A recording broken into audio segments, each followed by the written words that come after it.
રવિવારનો દિવસ હતો, કોલેજમાં જવાનું નહોતું, જમીને આરામ લેવાની તૈયારી કરતો હતો.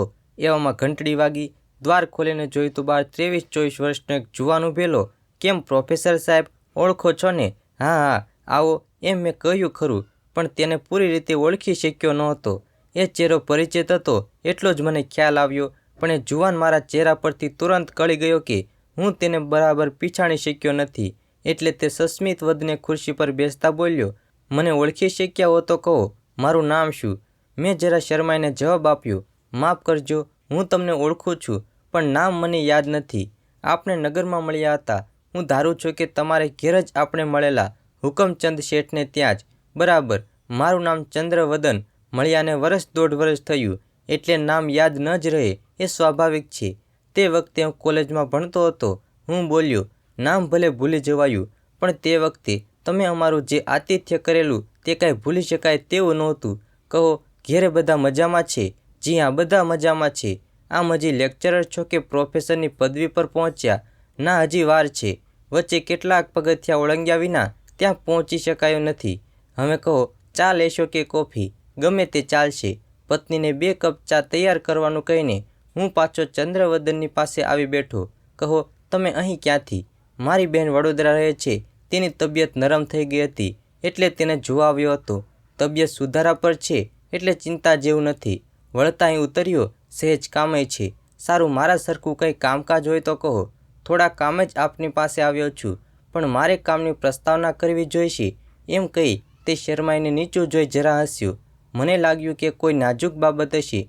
તેણે કહ્યું, આપ તો ક્યાંથી જાણો, પણ એકાદ માસ પહેલાં મારું વેવિશાળ અમદાવાદમાં થયું છે.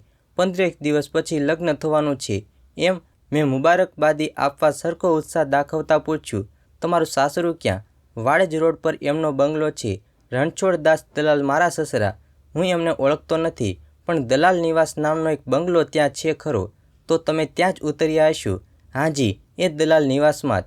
એટલામાં ચા આવી અને અમે તે પીવા લાગ્યા. ચા પીને તાસકામાંથી એલચી વરિયાળીની ચપટી ભરતા ચંદ્રવદન બોલ્યો, આપને થોડી તકલીફ આપવા આવ્યો છું. સસરાજીએ પરવાનગી આપી છે એટલે સુવર્ણાને સાથે લઈ હું આજે શહેરમાં ફરવા જવાનું છું. તે વખતે કંઈ ચીજવસ્તુ લેવાની ઈચ્છા થાય તો તેને અપાવીને પ્રસન્ન કરવી જોઈએ, ખરું ને? ઘેરથી નીકળ્યો ત્યારે ખ્યાલ નહોતો એટલે વધુ પૈસા સાથે રાખેલા નહીં. સમજી ગયો, તમને થોડા રૂપિયા ઉછીના જોઈએ છે, એમ ને? જી હા, 200 રૂપિયાની જરૂર છે. આટલી મોટી રકમની માંગણી થશે તેની મને કલ્પના નહોતી. 100 રૂપિયા તો મારી પાસે હતા. હું જરા વિચારીને તુરંત ઉઠ્યો અને અંદર ગયો. સુશીલાની ખાનગી થેલી ખોલાવ્યા વિના હવે છૂટકો નહોતો. સુશીલાએ મારી વાત સાંભળીને ટકોર કરી, મોટો શેઠિયો છે એમ તમે કહો છો ને, પાસે 200 રૂપિયાય નથી. બહાર ફરવા નીકળ્યો હોય તો ન પણ હોય, ઘેર પહોંચીને તુરંત મોકલી આપશે. તમે તો ભોળા છો, કોઈ તમને બનાવી જાય તોય સમજ ન પડે. એનો બાપ ભલે મોટો શેઠ હોય, પણ છોકરો લફંગો હોય તો? સુશીલાની કલ્પના પાયાવાળી હતી, પણ બધે એ કલ્પના લાગુ ન પડે એટલી સમજ તો તેનામાં અભાવ હતો. બબડતા તેણે 100 રૂપિયા કાઢી આપ્યા, એટલે મારી પાસેના બીજા 100 રૂપિયા મેળવી 200 રૂપિયા મેં ચંદ્રવદનના હાથમાં મૂક્યા. ચંદ્રવદને રૂપિયા ખિસ્સામાં મૂકતા કહ્યું, જામનગર પહોંચ્યો પછી આ રકમ હું આપને ચેક કે હુડીથી મોકલી આપીશ. તેની કશી ફિકર નહીં. તમને આપેલા પૈસા મારી પેઢીમાં પડેલા એમ માનું છું. ચંદ્રવદન ગયો એટલે મેં સુશીલાને તેની વિશેષ ઓળખાણ પાડી. 1.5-2 વર્ષ પર હું અને પિતાજી જામનગર ગયા હતા અને લોજમાં ઉતર્યા હતા. જામનગરમાં એક સોલેરિયમ એટલે કે સૂર્યભવન છે, જેમાં સૂર્યના પ્રકાશને કાચ દ્વારા ઝીલીને દર્દો મટાડવામાં આવે છે. તેમાં પિતાજીને હાથે થતા કોઢનો ઉપચાર કરાવવા અમે ગયા હતા. આ ચંદ્રવદનના પિતા હુકમચંદ શેઠે આ વાત જાણી. શેઠની સાથે અમને ખાસ સંબંધ નહોતો, પણ પિતાજી નોકરીમાંથી નિવૃત્ત થયા તે પહેલાં તેમને શેઠનો પરિચય થયેલો ખરો, એટલે શેઠ લોજમાં આવીને ખૂબ આગ્રહપૂર્વક અમને પોતાને ત્યાં લઈ ગયા. ડેલી પરની મેડીમાં અમારે માટે સૂવા બેસવાની સુંદર સગવડ કરી આપી. ભોજન અમે તેમને રસોડે કરતા. ઘરના માણસો અને નોકર ચાકર સગાની જેમ અમારી સરભરા કરતા. અમે અઠવાડિયું રહ્યા, પણ કોઈ પ્રકારની ઉણપ અનુભવી પડી નહોતી. શેઠ પોતે રોજ અમારી પાસે આવી 1-2 કલાક વાતોમાં ગાળતા. તે સૌરાષ્ટ્રના મિલોના કાપડના મોટા વેપારી હતા અને પિતાજી સુરેન્દ્રનગરના સ્ટેશન માસ્તર હતા. તે વખતે થયેલો જૂનો પરિચય એ વખતે તાજો થયો હતો. એટલા દિવસના ગાળામાં ઘરના જુવાન છોકરાઓ સાથે પણ પરિચય થયા વિના કેમ રહે? એ છોકરાઓ પણ વખતો વખત તમારી સગવડ અગવડ પૂછતા. એ વખતે ચંદ્રવદન પણ પરિચયમાં આવેલો. એ છોકરો લફંગો હોય એવી કલ્પના તદ્દન ગેરવાજબી હતી. માણસ બે પ્રકારના હોય. એક પ્રકારના માણસો સામો માણસ જે કંઈ કહે છે તે સાચું જ કહે છે એમ માની લે છે, અને તે જૂઠું માનવાનું કાંઈ કારણ હોય તો માત્ર સદય ધરાવે છે. જૂઠું હોવાનું ખાતરીપૂર્વક માનતા નથી. એવા માણસો સામાન્ય રીતે સજ્જન મનાય છે. ત્યારે બીજા પ્રકારના માણસો એવા હોય છે કે જે સામાએ કહેલું બધું સંદિગ્ધ કે જૂઠું માનીને પોતાની બુદ્ધિને રૂચેને પચે એવા કોઈ કારણ મળતા હોય તો જ સાચું માનવા તૈયાર થાય. પ્રતીતિને અભાવે તેવાની ગણતરીઓ ચોમેરે સંદિગ્ધતા જ જોતી હોય એવા માણસો વ્યવહારની બાબતમાં પાકા મનાય છે. મારા પાડોશી ચંદુલાલને પાકા માનતો. મારી બાજુના મકાનમાં તે 5-7 માસથી રહેવા આવ્યા હતા. તે કોઈ બેંકના ક્લાર્ક હતા. તે અંગ્રેજી નવલકથાઓના ખૂબ શોખીન, પણ છાપું મંગાવે નહીં. એટલે રોજ મારે ત્યાં છાપું વાંચવા આવે અને 4-5 દિવસે એકાદ અંગ્રેજી નવલકથા લાવી આપીને તે વાંચવાની ખાસ ભલામણ કરે. તેમની વાતચીત હંમેશા સમજદારીથી અને લાંબી દ્રષ્ટિથી ભરપૂર જ હોવાની. કોઈને પણ તેમની વ્યવહાર કુશળતા કબૂલ રાખવી પડે એવું તેમનું વ્યક્તિત્વ હતું. મિલનસાર માણસ હતા એટલે મીઠો પાડોશી ભાવ પણ બંધાઈ ગયો હતો. રાત્રે જમી પરવીને ચંદુલાલ બેસવા આવ્યા ત્યારે વગર પૂછ્યે સુશીલાએ મેં ચંદ્રવદનને ઉછીતા આપેલા પૈસાની વાત કહી. મને સુશીલા પર મનમાં ચીડ ચડી, પણ મેં તે હસી કાઢી અને જોણો માર્યો. એટલી વાત તારા પેટમાં ન રહી? કેવી રીતે રહે? તમે કેવું ડહાપણ કર્યું છે તે હવે ચંદુભાઈને પૂછી જુઓ. મેં ચંદુલાલને બધી વાત યથાસ્થિત કહી સંભળાવી. પછી તેમણે કહ્યું, જુઓ પરમાનંદભાઈ, આજે કોણ પ્રામાણિક અને કોણ અપ્રામાણિક તે કહી શકાય તેવું રહ્યું નથી. અનુભવ થાય ત્યારે ખબર પડે. પણ એ વાત છે, કોઈને પણ ઉછીતા નાણાં આપવા અને કશા સ્વાર્થ વિના ઉપાધિ વહોરવી એ બેઉ વાતો સરખી સમજવી. એ બોધપાઠ શીખવ્યા વિના આજની દુનિયામાં સુખે જીવન જીવી શકાય તેવું નથી. મેં કહ્યું, ચંદુભાઈ, આ રૂપિયા ઉછીના આપ્યા છે તેમાં કશું જોખમ કે ઉપાધિ વહોરવા જેવું છે જ નહીં. 15 દિવસમાં તો ચંદ્રવદન પોતે અહીં પરણવા આવવાનો છે. પછી પૈસા ક્યાં જવાના છે? તેનું વેવિશાળ અહીં રણછોડદાસ દલાલની છોકરી વેરે થયું છે અને 15 દિવસ પછી એ પરણવા આવવાનો છે. તેની તમને ખાતરી છે? હું મનમાં થડકી ગયો. મારાથી જવાબ આપી શકાય તેમ નહોતું. ચંદુલાલના જેવી દીર્ઘદ્રષ્ટિ મેં વર્તનથી બતાવી નહોતી એટલે હું ચૂપ રહ્યો અને ચંદુલાલ મૂંગા છાપું વાંચવા લાગ્યા. પણ તેમના વદન પર વિજયની તેજી હતી. મારું મન અધીરું બની ગયું હતું. બીજે દિવસે સવારમાં હું સાયકલ પર ઉપડ્યો. દલાલ નિવાસ શોધી કાઢ્યો અને તેના માલિકનું આરસની તકતી પરનું નામ વાંચ્યું, રણછોડદાસ ફકીરચંદ દલાલ. પણ એ નામ વાંચ્યું પછી હું આગળ વધી શક્યો નહીં.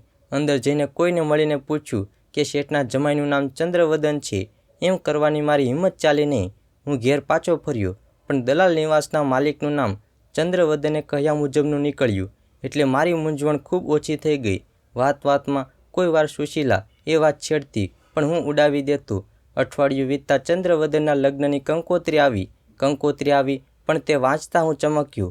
ચંદ્રવદનનું લગ્ન દલાલ નિવાસમાં થવાનું હતું એ ખરી વાત, પણ એ હુકમચંદ શેઠનો દીકરો નહોતો. તેના બાપનું નામ હતું કરશનદાસ ઉત્તમચંદ અને એમનું ઘર હતું સ્ટેશન રોડ પરની એક ગલીમાં. એ દિવસે ચંદુલાલે પૂછ્યું, કેમ સાહેબ, હવે તો ચંદ્રવદનભાઈનું લગ્ન હાથવેતમાં હશે? ચંદુલાલના સ્વરમાં કટાક્ષ હતો, પણ મેં હિંમતભેર જવાબ આપ્યો, હા, આવતા રવિવારનું લગ્ન છે. તે દિવસે સૌરાષ્ટ્ર એક્સપ્રેસમાં તેની જાન આવવાની છે. કંકોત્રી આવી છે અને મને જાનમાં જોડાવાનું આમંત્રણ છે. ત્યારે તો કંકોત્રી સાથે 200 રૂપિયાનો ચેક પણ બીડેલો હશે. ના, ચેક નથી આવ્યો. જાતે અહીં આવવાનો છે એટલે રૂબરૂ આપી દેશે. રવિવારે સવારે એક્સપ્રેસને સમયે હું સ્ટેશન પર ગયો. ત્યાંથી જાનમાં જોડાવાનું હતું. જાન આવી, ચંદ્રવદન મળ્યો અને હુકમચંદ શેઠને જાનમાં આવેલા જોયા એટલે મારા જીવમાં જીવ આવ્યો. મને જોઈને તે ખૂબ રાજી થયા. 2 વર્ષે પણ તમે સંબંધ જાળવ્યો એથી મને સંતોષ થયો, એમ તેમણે કહ્યું. ત્યાં મને સમજાયું કે હુકમચંદ શેઠ ચંદ્રવદનના મામા હતા. ચંદ્રવદનના પિતા ગુજરી ગયા હતા એટલે મામા જ તેને પોતાને ત્યાં રાખી પોતાના પુત્રોની સાથે ભણાવતા હતા. ચંદ્રવદનની વિધવા માતા અને તેની એક કુંવારી બહેન પોતિકા ઘરમાં અલગ રહેતા હતા. ચંદ્રવદનના લગ્નનો મંડપ એ ઘેર નખાયો હતો. બપોરના ભોજન સુધીમાં જાનમાંના ચંદ્રવદનના 2-4 મિત્રો સાથે મને પરિચય થયો. ભોજન બાદ અમે બંગલાના વિશાળ વરંડાના બિછાવેલા તકિયા ગાલીચા પર આરામથી બેઠા હતા. એવામાં કોઈ છોકરી ચંદ્રવદન પાસે આવી અને તેના હાથમાં એક ચિઠ્ઠી આપીને ચાલી ગઈ. ચિઠ્ઠી વાંચી ચંદ્રવદનનું મોં મલક્યું. તુરંત ઉઠીને મારી પાસે આવીને ધીરેથી બોલ્યા, પરમાનંદભાઈ, આપને થોડી તકલીફ આપવી પડશે. 50થી 500 રૂપિયાની એક સુંદર સાડી બજારમાંથી ખરીદી લાવો તો મહેરબાની. નવોઢાના નવખા શોખ અને હોશનો ભાર તો આપણે જ ઉપાડવો જોઈએ ને. મારું મોં મલક્યું અને મેં કહ્યું, ખરી વાત. અહીંના વેપારી બજારોનો આપને અનુભવ હોય. અમારા બધા માણસો અજાણ્યા, એટલે જ આપને તરદી આપવી પડી છે. કશી ફિકર નહીં. બિલ લેતા આવજો અને પૈસા તમે ચૂકવી આપજો. પછી આપણે બધું સામટું સમજી લઈશું. 500થી મોંઘી સાડી લેવી નથી. હો, બધું સમજી ગયું. બજારમાંથી 500ની સાડી ખરીદતી. તેનું બોક્સ મેં ચંદ્રવદનને બિલ સાથે આપી દીધું. બીજે દિવસે સોમવારે સાંજ સુધી રહેવાની હતી, પણ મારે કોલેજમાં જવાનું હતું, એટલે સાંજે જ જઈને હું જમ્યો. પછી તુરંત બધા રાતની એક્સપ્રેસમાં ઉપડવાની તૈયારી કરવા લાગ્યા. મારા પર ચંદ્રવદનની નજર પડી એટલે તે મારી પાસે આવીને ધીરેથી બોલ્યા, આપને 350 રૂપિયા આપવાના થયા, પણ તે હું ત્યાં જઈને મોકલી આપીશ. ચાલશે ને? હા, ચાલશે. મારાથી વિનયવશ બોલી જવાયું, કાંઈ બીજું કામકાજ? કશું નથી. આપને મેં ખૂબ તસ્તી આપી છે, તો માફ કરજો. તમે અમારે માટે લીધેલી તસ્તીના પ્રમાણમાં મેં કશુંય કર્યું નથી. એટલું કહી હું છૂટો પડ્યો. બીજે દિવસે ચંદુલાલ આવતા વેત બોલ્યા, કેમ સાહેબ, 2 દિવસ જાનમાં જમવા રમવામાં રોકાઈ ગયા હતા? હાજી. તમારા રૂપિયા તો તેણે રોકડા જ આપ્યા હશે. હું હસ્યો અને બોલ્યો, ચંદુભાઈ, એક રીતે કહું તો તમારી વ્યવહાર કુશળતાની પરીક્ષામાં હું નાપાસ થાવ અથવા ખાતર ઉપર દિવેલ બાળવા જેવું કામ મેં કર્યું. ચંદ્રવદનને 500 રૂપિયા વધુ ઉછીના આપ્યા છે. બધા રૂપિયાનો સામટો ચેક તે જામનગરથી મોકલી આપવાનો. ચંદુલાલ ઠાવકુમો રાખીને બોલ્યા, આપે તો કમાલ કરી કહેવાય સાહેબ. એટલામાં સુશીલા ડોકાઈ એટલે તે બોલ્યા, હવે તો સુશીલાબેન ભદ્રકાળીનો થાળ કરવાની માનતા માને તો સામટા રૂપિયા આવે. નહીં નહીં ચંદુભાઈ, મારો અંતરાત્મા કહે છે કે એ રૂપિયા ખોટા થવાના નથી. મેં કહ્યું. સુશીલા ચીડાઈને બોલી, હું તો કાંઈ માનતા બાનતા કરવાની નથી. એ રૂપિયા ન આવે અને એમને બોધપાઠ મળે તો હું રાજી થઉં. જેને ને તેને રૂપિયા ઉછીના આપવાની ખો ભૂલી જાય. દિવસો જવા લાગ્યા. દર ત્રીજે ચોથે દિવસે ચંદુલાલ પૂછે, કેમ સાહેબ, ચેક આવ્યો? મારે દર વખતે સંકોચપૂર્વક ના પાડવી પડે, પણ એક દિવસ ચેક આવ્યો. મારી છાતી ઉત્સાહથી ફૂલી ગઈ. ચંદુલાલ લાવ્યા ત્યારે મેં વધામણી આપી, ચંદુભાઈ, ચેક આવ્યો છે. સાચો છે ને? જુઓ, ક્રોસ કરેલો ડ્રાફ્ટ છે. ત્યારે તો સાચો. તમે ભાગ્યશાળી ખરા. મેં ડ્રાફ્ટ પર સહી કરીને ચંદુલાલના હાથમાં મૂકતા કહ્યું, બેંકમાં મારું ખાતું નથી, એટલે તમારા ખાતામાં ભરી મને રોકડા રૂપિયા લાવી આપજો. ભલે. અને સુશીલાબેનને કહેજો કે ભદ્રકાળીની થાળ પૂરીને તૈયાર કરે. એમ બોલીને તે હસતા હસતા ચાલ્યા ગયા. ચંદ્રવદને રૂપિયા મોકલ્યા, પણ તેનું વર્તન તથા વિલંબ એવા હતા કે મારા જેવાને ધીરજ ન રહે. છતાંય બધું સકારણ હતું તેનો મને રહી રહીને ખ્યાલ આવ્યો. ચંદ્રવદન હુકમચંદ શેઠનો ભાણેજ હોય કે દીકરો હોય, પરંતુ વડીલથી દબાઈને તેને વળતવું પડતું હોય ને ખાનગી ખર્ચ કરતા વડીલની અમાન્યતા આડી આવતી હોય ત્યારે તેને ઘરમાં લાખ રૂપિયા હોવા છતાં હાથ ખર્ચી માટે આવો ઓછીતાનો વ્યવહાર કરવો પણ પડે.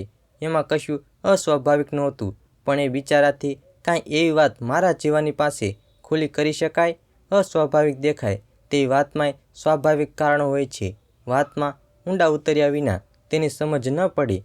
રાતે ચંદુલાલે આવીને ખિસ્સામાંથી નોટો કાઢતા બબડવાને બોલવા માંડ્યું, ખરું કહ્યું ભાઈ સાહેબ, લોકો એવા વિચિત્ર હોય છે કે પોતાના સ્વાર્થે આગળ બીજાની આબરૂનો વિચાર જ ન કરે.